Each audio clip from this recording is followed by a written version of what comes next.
No, I know I'm an asshole. And to really help you guys get the picture, I went to see The Theory of Everything with my roommate this past winter, and if some of you are as uncultured as you look, The Theory of Everything was this biopic about Stephen Hawking. And I would do my Stephen Hawking impression for you if I wasn't so concerned about being polite. But, thank you. But the movie like chronicles his life as he decomposes or whatever, and it looks. His wife is with him as he does his thing, and she takes care of him for 10 years before she has an affair with a preacher. I know. And so we were leaving this theater, and I was talking about how much I didn't like this character, his wife. I think I said something really subtle, like, "What a fucking bitch!" And this girl, who I did not know, turned around and stared at me with these water buffalo eyes. And she came over and she said to me, "Well, have you ever been caretaker to a disabled person for 10 years?" And I said, "No, and I never would," and I stomped away. Now, I didn't say, but y'all knew what race this girl was, didn't you? That's right, she was white. And how did you know that? Because she couldn't mind her goddamn business.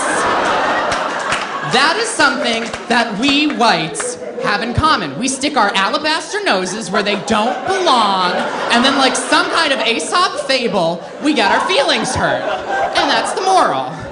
And so, I had hurt this water buffalo bitch's feelings.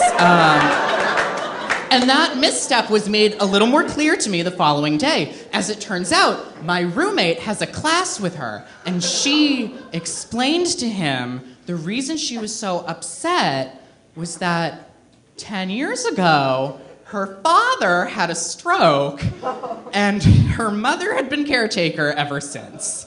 So I felt like a real jackass, and I knew that I needed to do something to not apologize, because I feel like apologies are for disenfranchised people, but like, I'm sorry. Have you ever heard Paris Hilton say that she's sorry?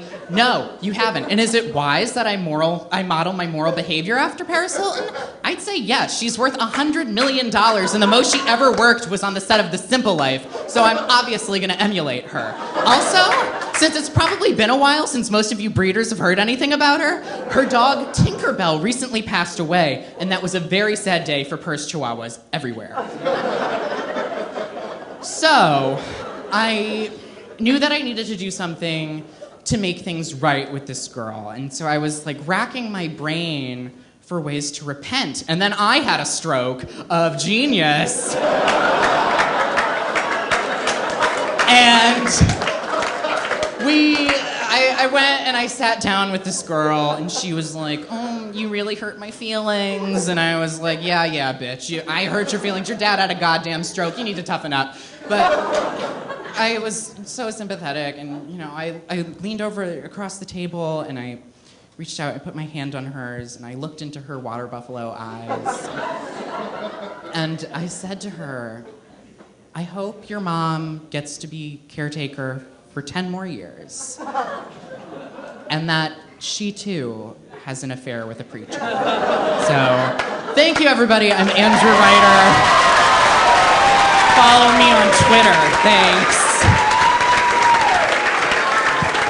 Andrew Reiter.